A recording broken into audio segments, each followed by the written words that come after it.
धीरज भैया बड़ी सुंदर गीत का संकेत करत हवन।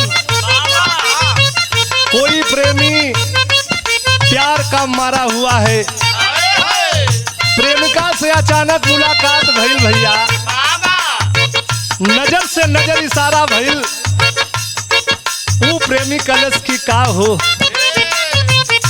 का कहले बा मास्टर।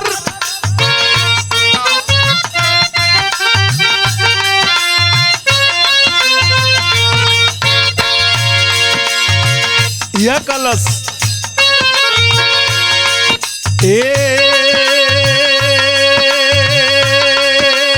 जानू हो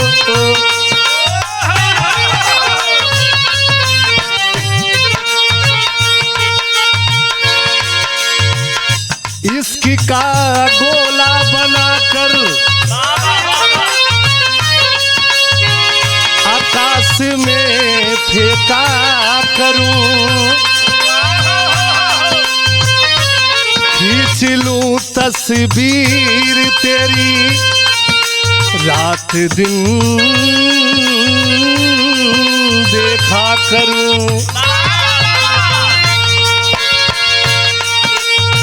जैसे हम जरी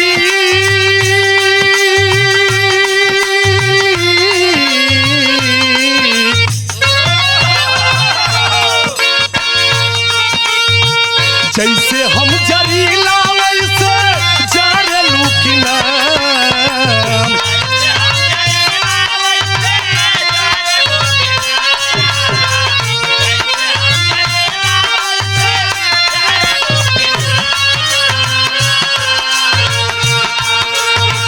जैसे हम जरीला वैसे जारलू की नाम, अपने पगला के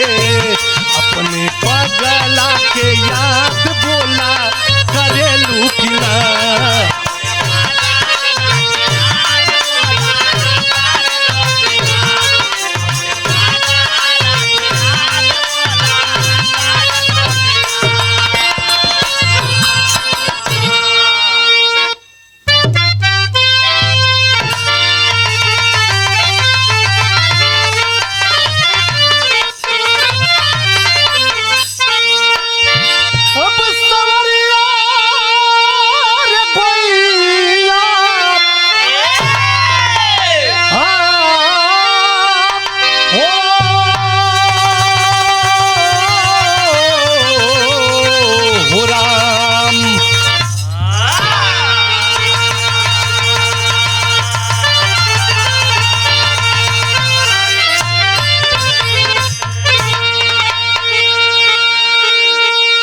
अच्छा बाबूजी, आज लवली स्टूडियो जौनपुर के माटी हमारे दीपक बाबू के देख रेख में एक ठे बिरहा बाबू प्रस्तुत बा। हमके आशा ना पूर्ण विश्वास बा जैसे हमारे एक ठे बिरहा आल रहल, सुहाग रात से पहले दूल्हे का दर्दनाक मौत। बहुत प्यार दुलार आशीर्वाद मिलल आप लोगन का, वैसे हमके विश्वास बा ये बिरहा के भी आप लोगन के प्यार दुलार आशीर्वाद मिली। हमरे बिरहा का शीर्षक गुरु से शिष्य के बेवफाई। तमाम कलाकारन से बाबू गुरु शिष्य के विषय में लोग बिरहा कहानी लोग सुनला, लेकिन ये कैसन कहानी बा थोड़ा आप गौर जरूर करिएगा। 4 लाइन भूमिका का संकेत बा मास्टर।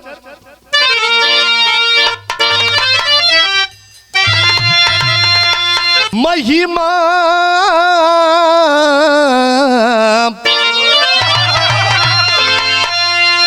महिमा गुरु की है जग में निराली, गुरु से बड़ा इस धरा पे न दूजा, चाहे जोगी मुनि चाहे ज्ञानी अध्यानी, राम यो श्याम गुरु की चरनिया को पूजा। धरती को कागज समुंदर को स्याही और वृक्ष की बना के सब कलमियां लिखाई। लिखत लिखत ओराई जाई समनिया तबो गुरु गुड़ी हाना सुन ले ओराई।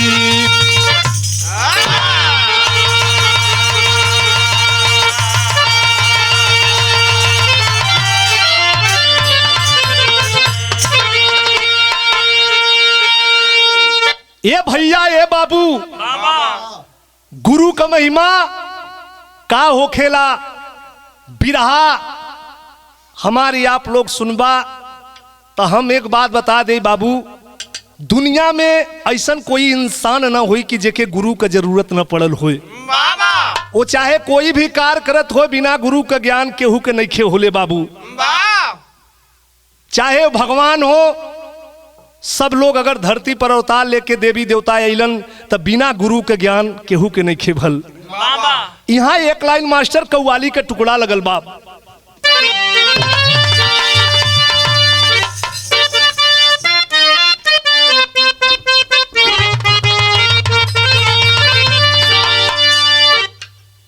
कोई बंदा परवरदिगार आलम को चाहने वाला उनके मजार पर जा करके उस मालिक से फरियाद करता है। का कहले बा मास्टर कि अरे नूरे मोहम्मद दिल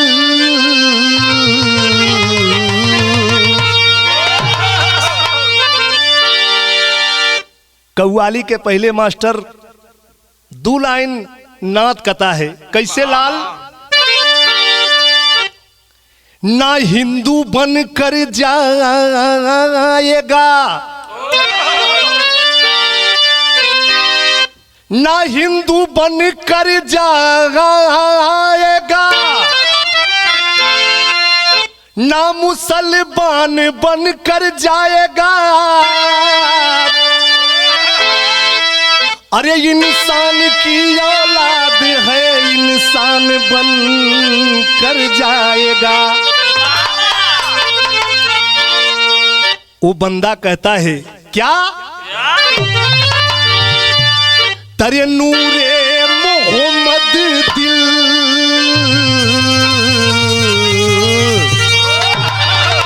करे, नूरे मोहम्मद दिल मेरे सीने में डाल दे, नूरे मोहम्मद दिल मेरे।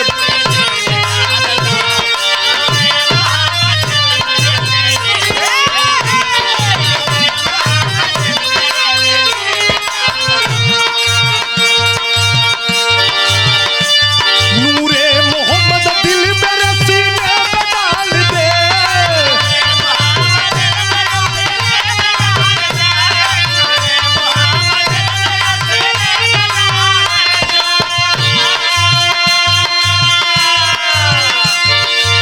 अरे सीने में डाल दे मेरे मौला।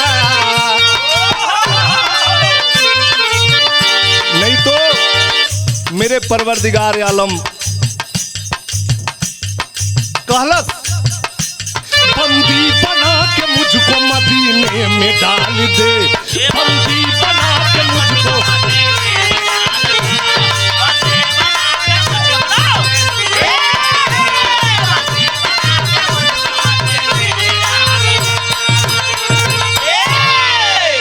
बिरहा सुने वाले भैया बाबू लोग, कवि ने अपने कलम के माध्यम से बड़ी ऊंची लाइन लिखा कि गुरु वास्तविक में होते क्या हैं।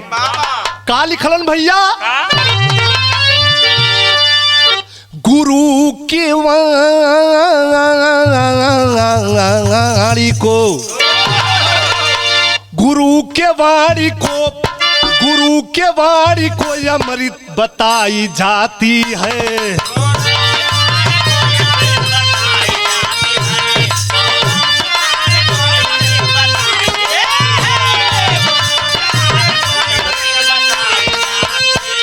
गुरु के वाणी को अमृत बताई जाती है।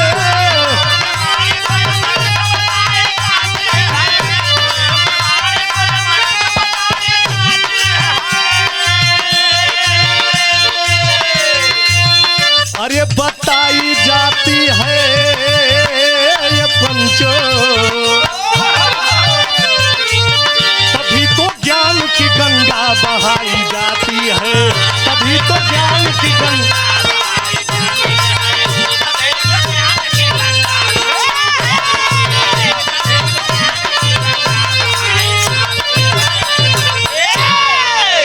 गुरु के वाणी को अमृत बताई जाती है, तभी तो ज्ञान की गंगा बहाई जाती है। यही जैसे हमारे कहानी का शुरुआत है मास्टर।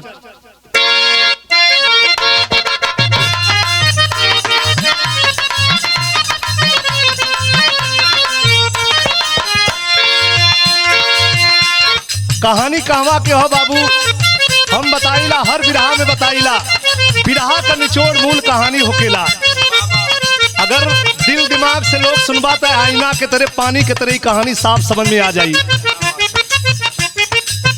वृंदावन के मठाधीश हरिदास रहे, वृंदावन के मठाधीश हरिदास रहे, शिष्य में परम शिष्य बैजून के पास रहे।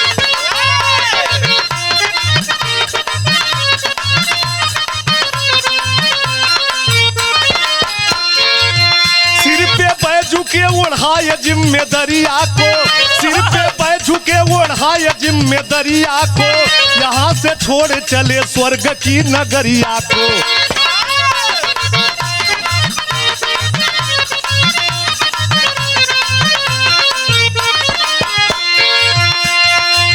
बैजू लीन रहे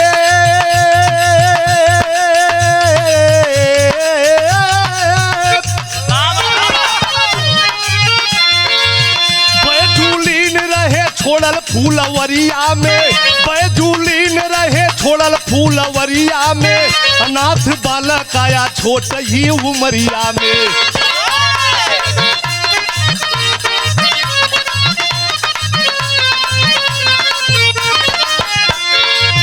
गोपाल नाम अपना बालक ने बताया है, गोपाल नाम अपना बालक ने बताया है, चरण में शीश अपना बैजू के झुकाया है।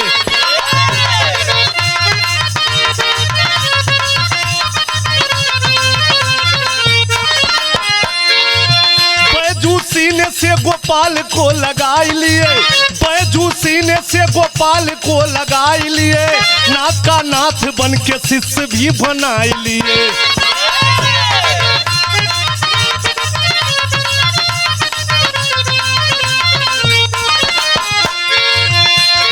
सुने वाले भैया, ये कहानी वो समय के हो, वृंदावन में खेमट रहल, वहां का मठाधीश हरिदास बाबा, उनके 50 शिष्य रहलन, लेकिन वो 50 शिष्य में सबसे परम शिष्य जेकर नाम बैजू बतावल गई। बैजू के एक दिना बोलौलन, कलन की बेटा ए लाल, अब इस शरीर के हम त्यागब, ये दुनिया से चल जाब तो बेटवा ये गुरु का तोहसे खे मांगन बा। हथवा जोड़ के बैजू गुरु कलन, गुरु जी जिंदगी हाजिर बा तोहरे बदे, का मांगत हुआ मांगा। कलन की बेटा, हमारा गैला के बाद ई मठ के जिम्मेदारी तोहरे सर पे सौंपत है। जब हम चल जाए ते मठ के अगर बनैया मत तो बिगड़िया भी मत, नहीं स्वर्ग में हमारी आत्मा के बड़ा तकलीफ हुई। हाथ जोड़ के बैजू गुरु कहलन कि गुरु जी अपने जान से भी बढ़ के ई मठ का हम सेवा सत्कार करब। हरिदास बाबा इतना कह के बाबू शरीरिया के त्याग दिलन, शरीर के त्यागलन। समय बीते लगल बाबू, मठाधीश बैजू गुरु हो गईलन। एक दिना के बाद जंगल में गईलन, सुबेरवा का टाइम बा, एगो पेड़ के नीचे एगो 5-6 बरिस का लड़का बाबूजी पेड़वा के नीचे बैठ के रुअत बा। जाके पूछलन कि बेटा, अरे बेटा काहे रोत हुआ, का बात हो? हथवा जोड़ के लड़का कलश की हमार दुनिया में कोई ना बा गुरु, हम अनाथ है। मथवा सहला के बाबू कलन की बेटा, जेकर कोई ना होला ओकर भगवान होलन। वो लड़का के लेके अपने मठ में अइलन। जब मठ में अइलन बाबू ते को विद्या देवे लगलन। कवन विद्या देत हुवन मास्टर? एक लाइन गीत लगल बा,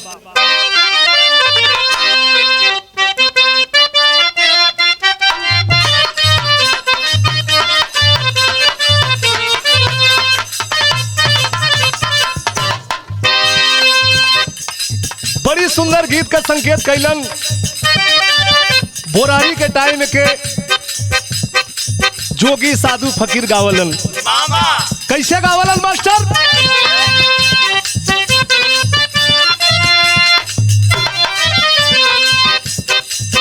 रूमत झुमत जोगी जोगा वारमा वाला हो, जोगा वारमा वाला हो, घूमता घुमाता गइल यारी हो राम।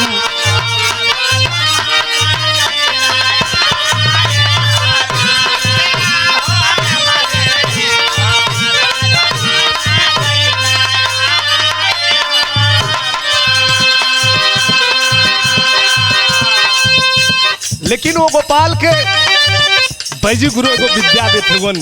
कौन विद्या देत हवन? लगल सिखावे बैजू गीती या संगीतिया हो, गीती या संगीतिया हो, सीख के गोपाल गीतिया गावे ले राम।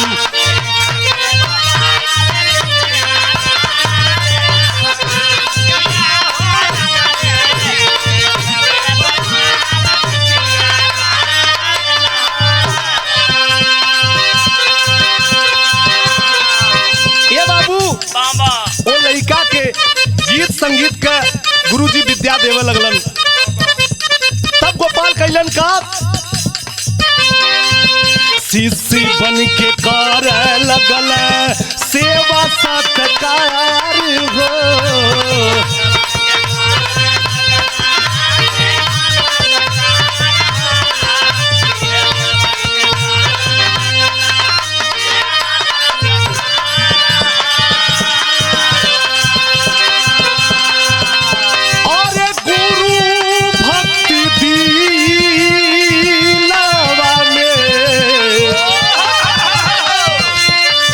रखल या पार हो,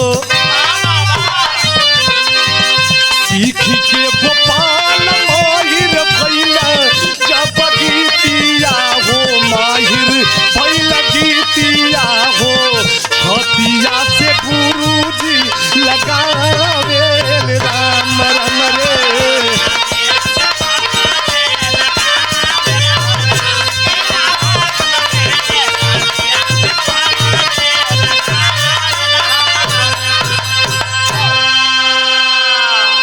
ये बाबू उ लड़का के गीत संगीत सिखाए के जब परिपक्व गोपाल के कह देलन, गीत संगीत के विद्या में गोपाल एकदम पास हो गल।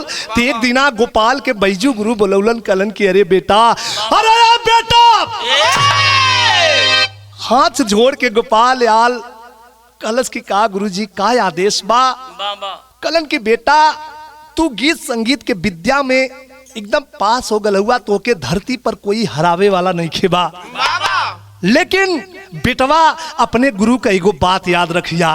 कौन बात मास्टर?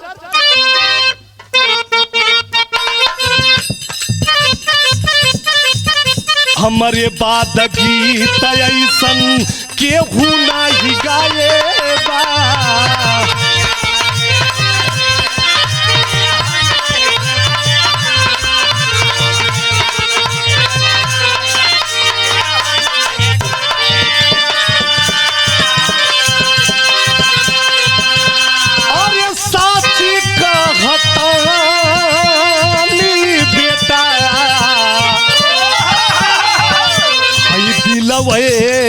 में भाई बाप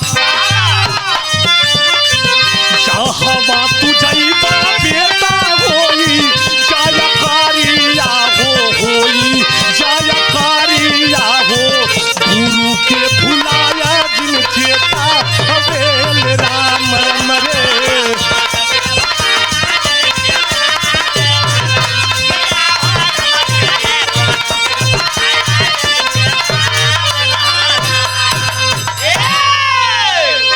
ये बेटा दुनिया के कौनो कोने में जइया, लेकिन अपने गुरु जी के कबो बेटवा भूलैया मत।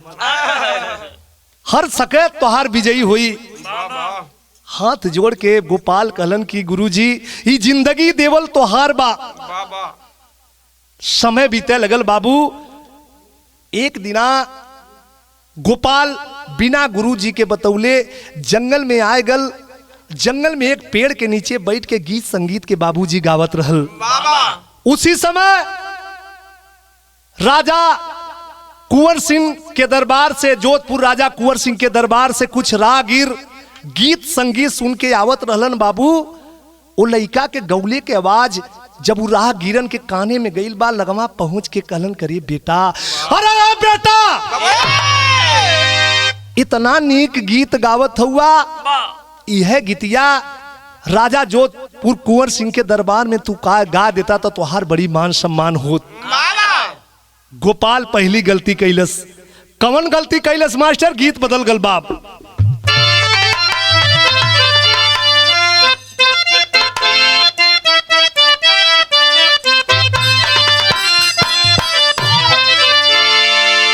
कौनो ननद बा अपना भौजाई से अपन परेशानी बतावत हो।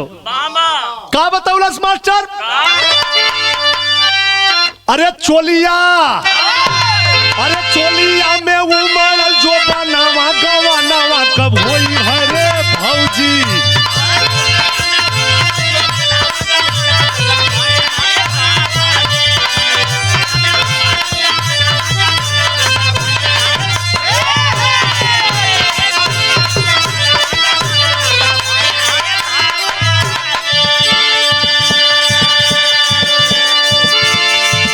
ए बाबू इतना गीत रहे, लेकिन पहली गलती लइका कैलस।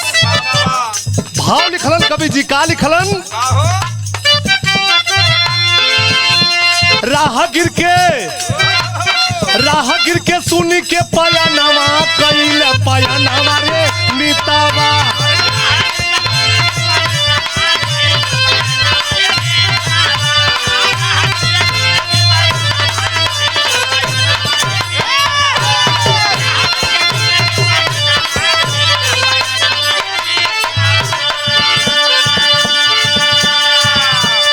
ये बाबू राहगीरन के बात सुन के गोपाल पहली गलती कैलस।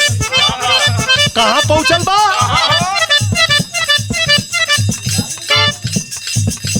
मंगल से न गायब वाला जहां दरबारी।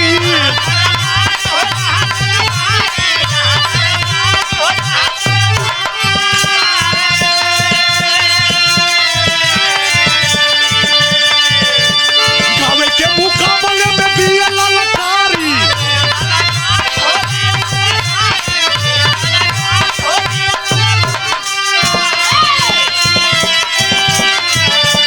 दंगल के हो गया लेला नवा कैल पयनवा रे नीता।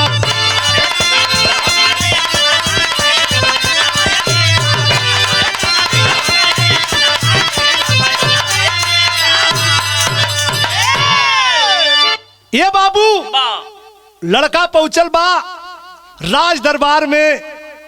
यहर देखा संजोग के बात, बैजू गुरु का शिष्य गोपाल और जो दरबारी गायक था वह राजा कुंवर सिंह के दरबार में, वह तानसेन का चेला मंगल सेन। कुंवर सिंह का राज दरबारी गायक रहल। पहुंचल वाले इका गोपाल राज दरबार में पहुंचल कलश की राजन, अरे राजन तोरे कलाकार से मुकाबले में हम गीत संगीत गावे आल बाही। राजा साहब बड़ा घूस वैलन, कहलन की लइका अब है काली के बाई का मंगल सेन के सामने गाई। दू ठे मंच लगल, जब दू ठे मंच लगल तब का भइल मास्टर?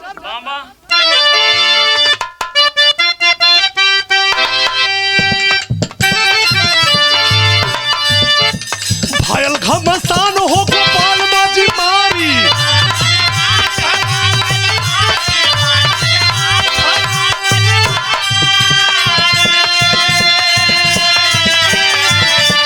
मंगल से न गायक का बेचारा गोल हारी।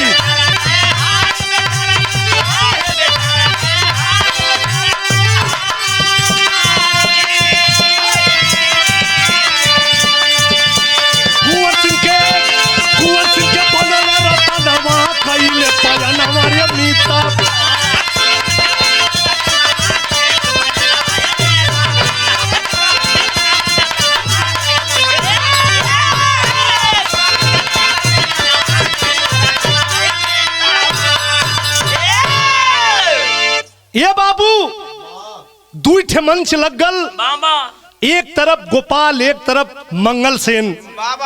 लेकिन जे के बैजू गुरु का वरदान, जे बैजू गुरु का शिष्य हो, लगौलन स्वर। आखिरकार बाबू गायकी के जंग में जो तानसेन का चेला मंगल सेन रहलन वो हार गईलन। तो राजा कुंवर सिंह गोपाल के बुलौलन, कहलन करे बेटा, अरे आए बेटा, इतना बढ़िया बेटवा गावत हुआ, आखिर तोहार गुरु के हो?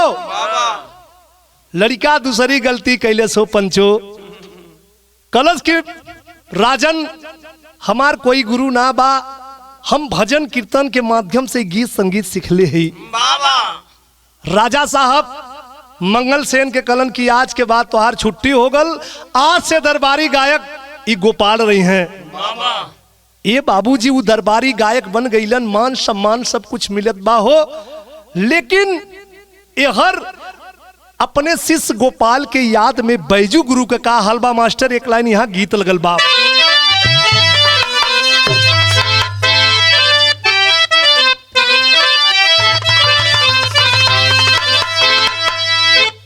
ये सब गीतन के मास्टर हम बताइला कोनो जोड़ा नहीं खेबा। पहाड़ी इलाके में माता बहन लोग बड़े प्यार से गीत के गावलिन। कैसे गावलिन मास्टर? अरे पतराई राम जी के, अरे पातराही राम जी के, अरे पातर कारी रामा पा।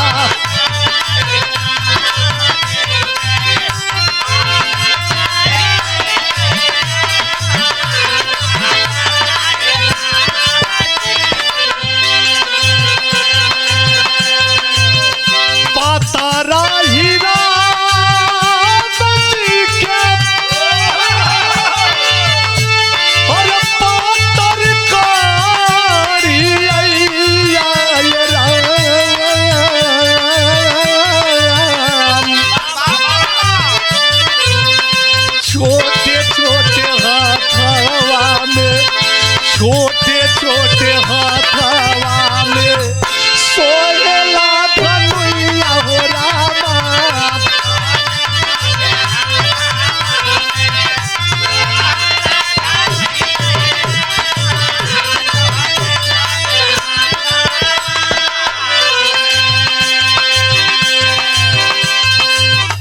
ये बाबू इतना गीत रहे, लेकिन बैजू गुरु अपने गोपाल के याद में उनकर हालत काबा कवि जी भाव लिखलन। कैसे बाबू? रोवत हुआ नखिया सावन भादो मतीन बरसत हो। अरे काहे बदे गईला ये बेटा, काहे बदे गईला बेटा, काहे बदे गईला बेटा, कौने करनवा ये बेटा, काहे बदे।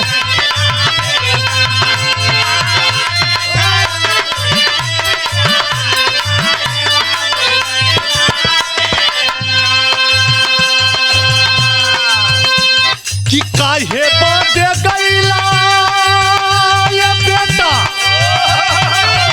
अरे कौने करनवा ये बेटा,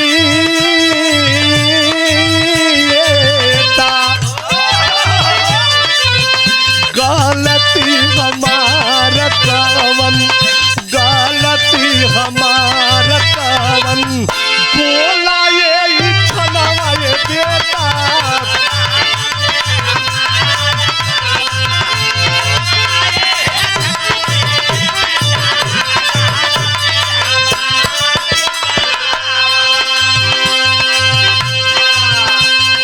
ए बाबू काहे गईले रे लाल, कौन गलती कैली? कहत हवन तोहरे वियोगवा में छूटल पानी दानवा,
गलती हमार कवन, गलती हमार कवन, बोला ये थनवा ये बेटा।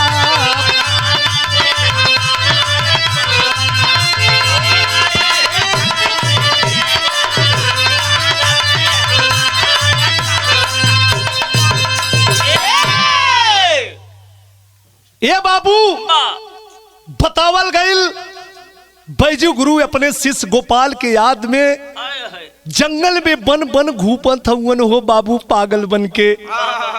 ए बेटवा काहे चल गईले रे, कौन हम गलती कैली। ए बाबूजी रैया में चलत हवन, सूरज नारायण के सर पे धूप लगल।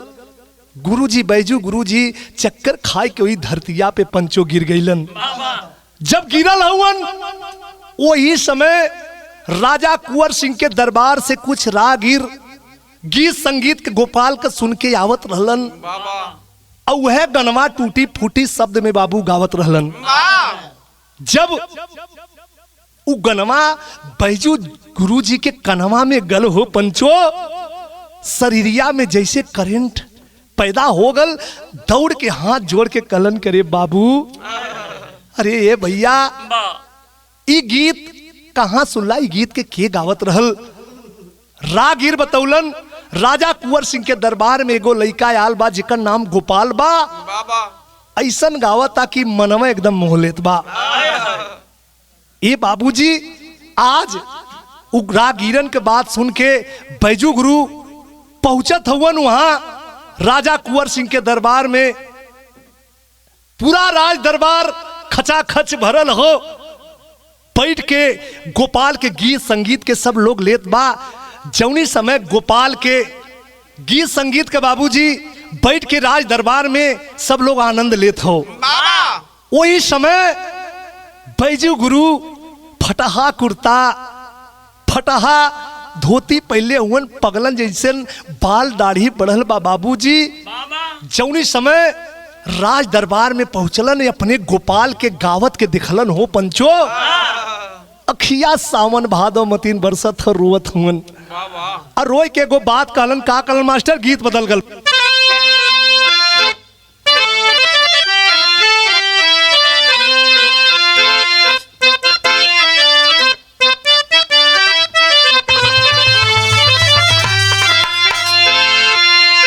ई देखा हमरे मास्टर गीत बजावत हुवन, कौनो ननद बा चढ़ल जवानी बा हो मास्टर। अपना भौजी से कलश, ए भौजी तू तो भैया के संगे खुश बाड़ू, लेकिन हमार का हाल बा हमरो विषय में थोड़ा सोचा। का कहले बा मास्टर,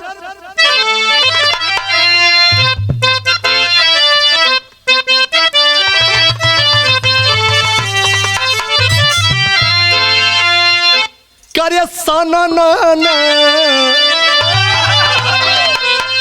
अरे रतिया रे करे,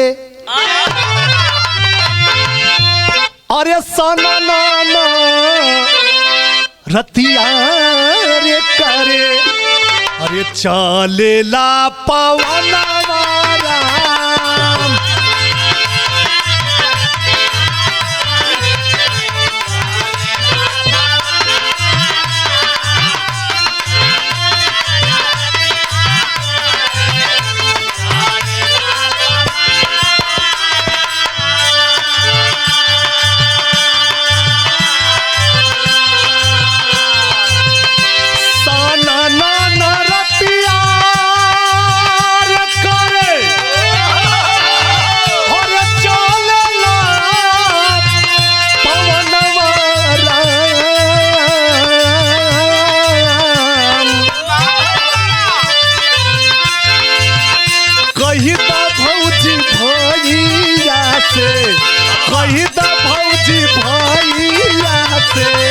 दे देते न गवनवा राम।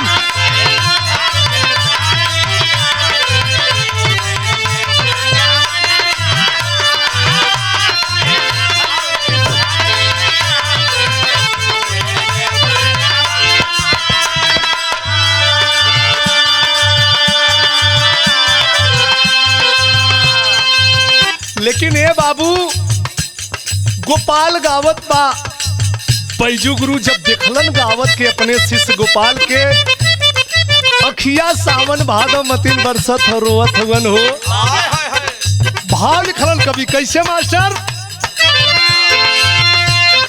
और ये देखते गोपाल के पंचो, देखते गोपाल के हो बरसल नजरिया राम।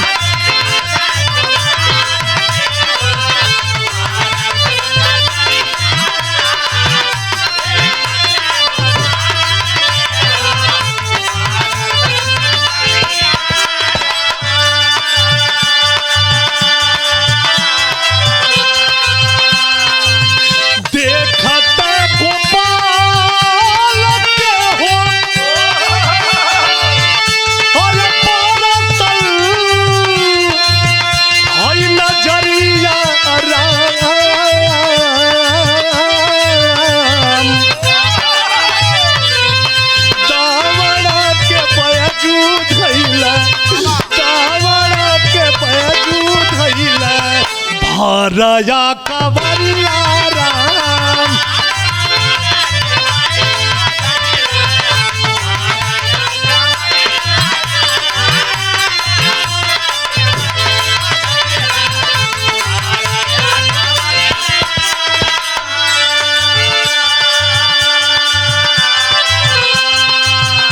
ए बाबू पगलन के तरह बाड़न जा करके अपने गोपाल के हई छतिया से लगा लेलन हो। और लगाए के गो बात कहत हवन का,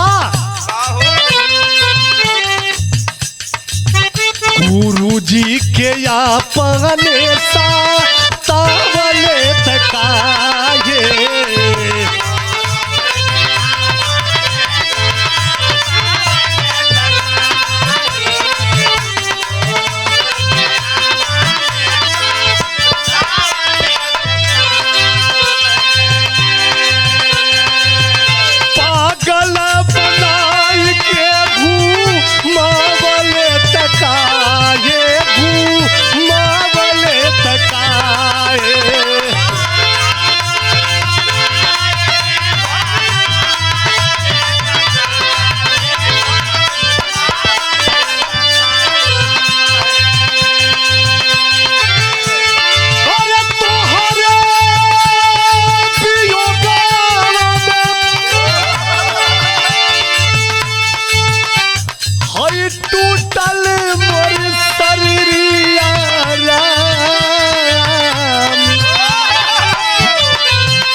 राजा कवरिया राम।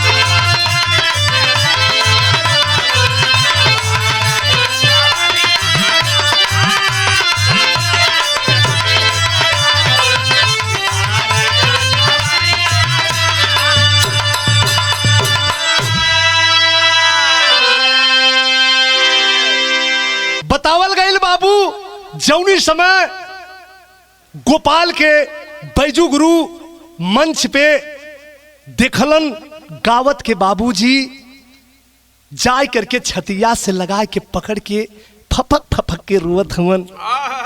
कहलन करे बेटा अगर तोहके आवे के रहल लाल, तोहके आवे के रहल तो कम से कम एक बार अपने गुरु से बता देले होता।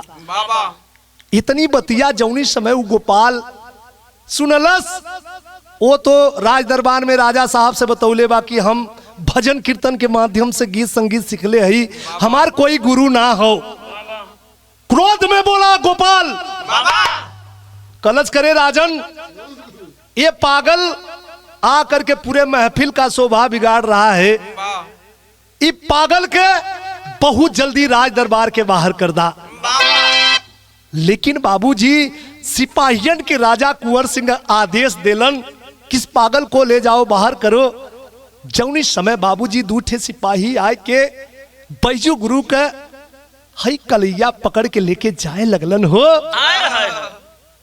बैजू गुरु रोवत हुवन, सिपाहियन से कहलन खे बाबू, ए बाबू थोड़ा हथवा हमार छोड़ दा, हम एगो बात कह दई तब हमके तू लेके चला। हथवा सिपाही छोड़लन हो पंचो।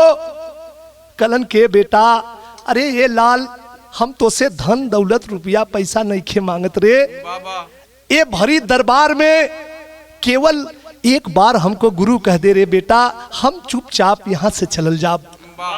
लेकिन वो गोपाल कलश की कौन सा गुरु, कैसा गुरु, मेरा कोई गुरु नहीं है। इतनी बतिया जौनी समय बैजू गुरु सुनलन हो बाबूजी, शरीरिया एकदम तमतमाए उठल। कैलन का मास्टर यहाँ बिरहा शैली में भाव लिखे के पड़ल।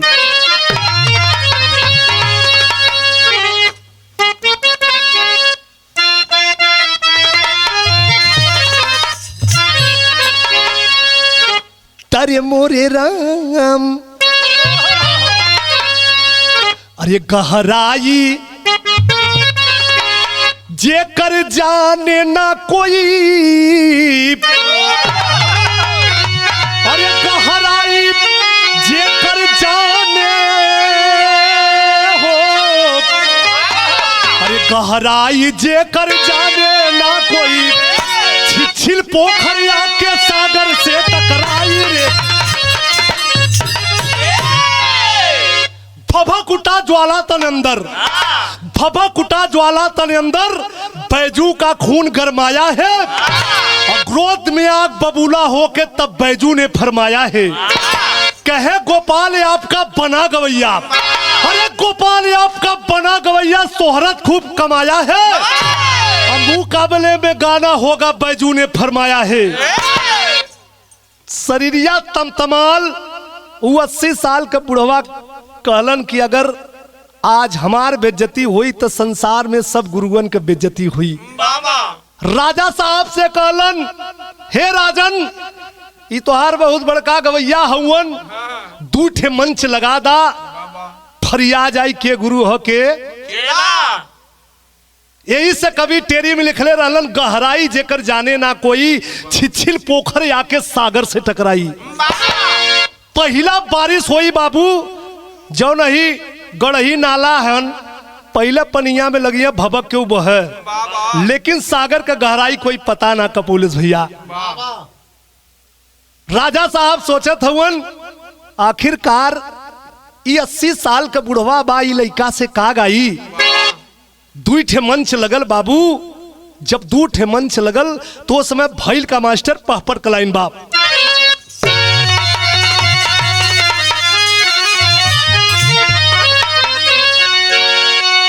तेरे गुरु से पंगा लेके शिष्य दिया ललकारी भारी दंगल में, अरे गुरु से पंगा लेके शिष्य दिया ललकारी भारी दंगल में, चोट खाई के सिंह दिया फुफकारी भारी दंगल में।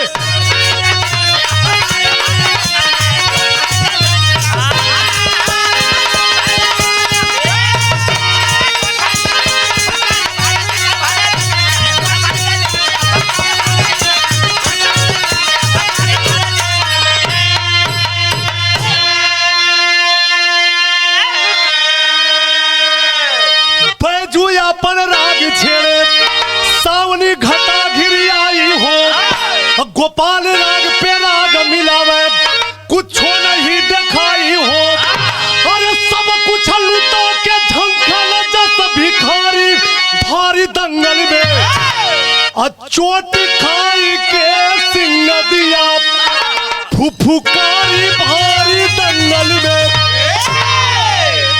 ए भैया, हम बताइला दुनिया का कुल ज्ञान गुरु दे दई है, लेकिन एक ठे जवन ज्ञान हो रख लेलन। बैजू गुरु स्वर लगौलन, मौसम एकदम खुला रहल, सूरज नारायण निकल रहलन, लेकिन जौनी समय बैजू गुरु स्वरवा लगौलन, पूरा मौसमवा एकदम घिर गल, ही हो कि बदरवा गिर जाई। गाय के बैठलन, कहलन राजन से, कुंवर सिंह से कहलन, बैजू गुरु पहले जैसा मौसम था अपने कलाकार को बोल दो वैसा मौसम फिर से कर दे, मान ले कि हम गुरु एक ना है। गोपाल का पारी आल बाबू सारी शक्ति लगौलन, लेकिन कौनो शक्ति और कौनो स्वर काम ना कैलस। राजा साहब मनवा में सोचे लगलन कि आज इतना बड़ा गद्दारी कैलस लइका, इतना महान आत्मा हमरे दरबार में चल के अइलन, ई अपमान कैलस। आदेश दे देते हैं जैसे आज एक गुरु का ई चेला अपमान कैले बा, आज यही दरबार में बीच सभा में पागल हाथी आकर के लड़का के कुचली। सेना के आदेश देलन, पागल हाथी बाबूजी जौनी समय सेना गई हुन लेवे बदे, वो इस समय मनवा में बैजू गुरु सोचत हुन। का सोचत हुन मास्टर? आल्हा लाइन बाप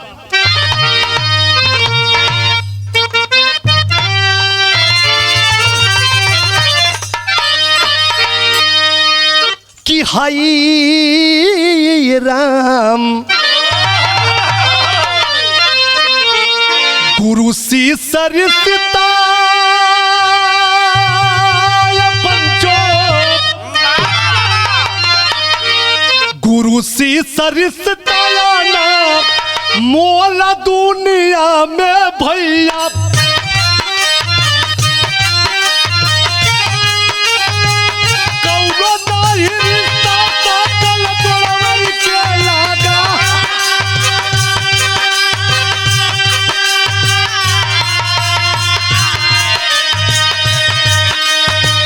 मनवा में सोच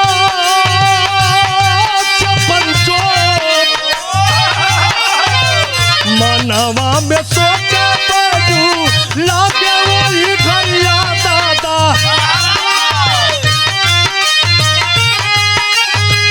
बचपन में गोपाल लैला बिल्कुल ऐसा है।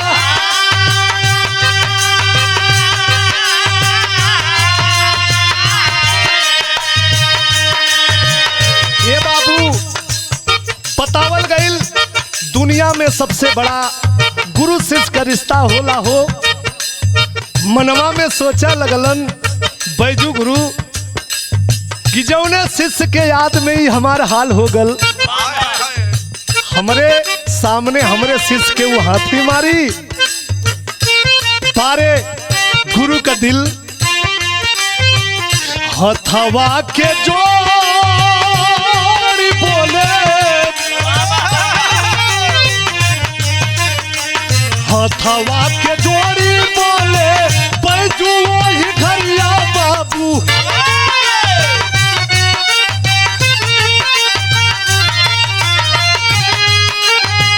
गीता एक गाई हम गोपाल के साधा,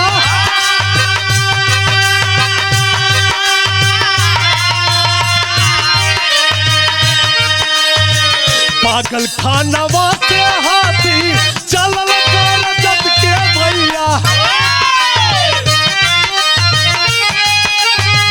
देखी के गोपाल बाबू गैला मुरुझा।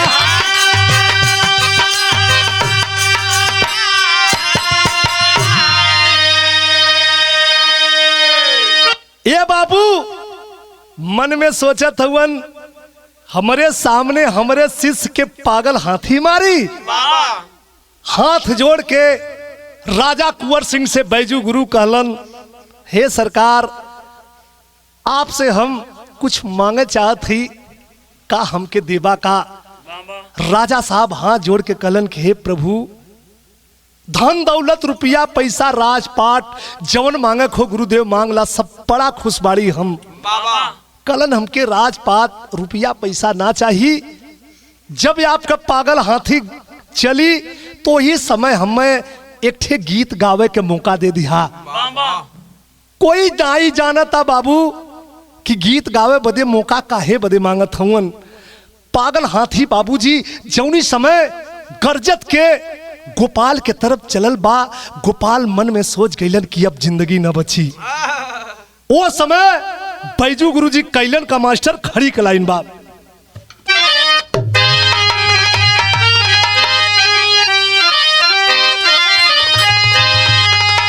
तोरे साधनों में साध के, तो साधनों में साध के सुर लगाए वही घड़ी।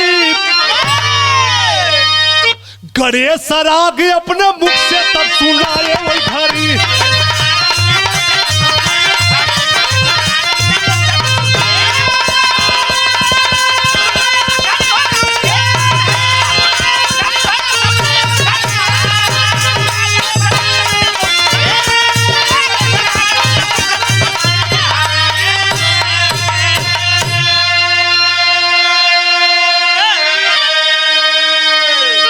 गणेश राग लगौलन बाबू, तब का भइल?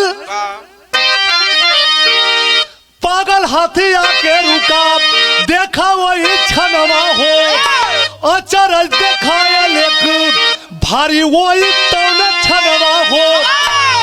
अरे दोनों पास हाथी तब देखाया वही घड़ी। गणेश राग अपने मुख से तब सुनाए वही।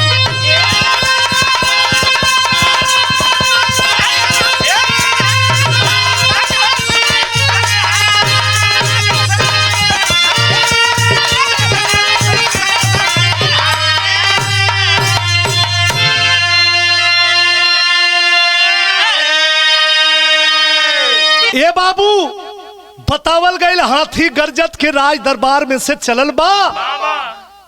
वही समय गणेश राग बैजू गुरु लगौलन, उ पागल हाथी रुकल बाबू।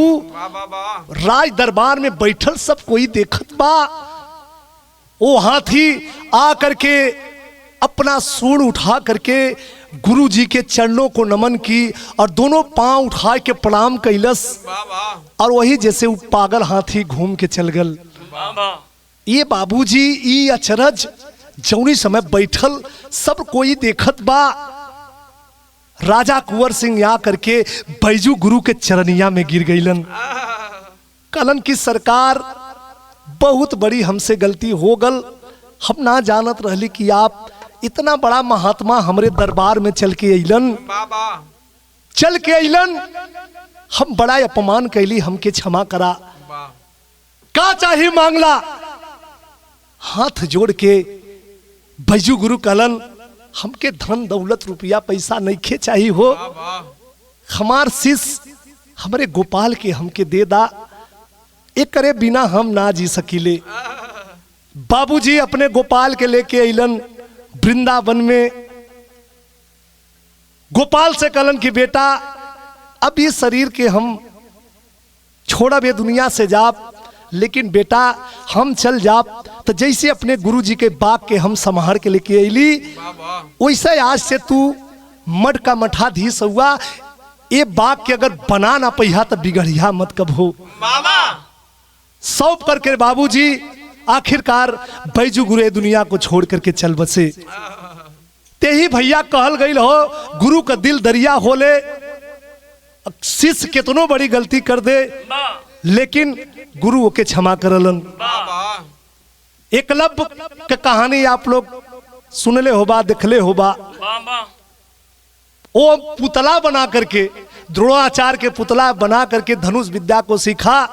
और वो गुरु ने एकलव्य के बाबूजी गुरु दक्षिणा में मंगलन तो का मंगलन, अंगूठा मांग लेलन। खुशी खुशी दान कर दिया। ये होता है गुरु शिष्य का रिश्ता। अंत में हमारे गुरु खाने का परिचय बाप।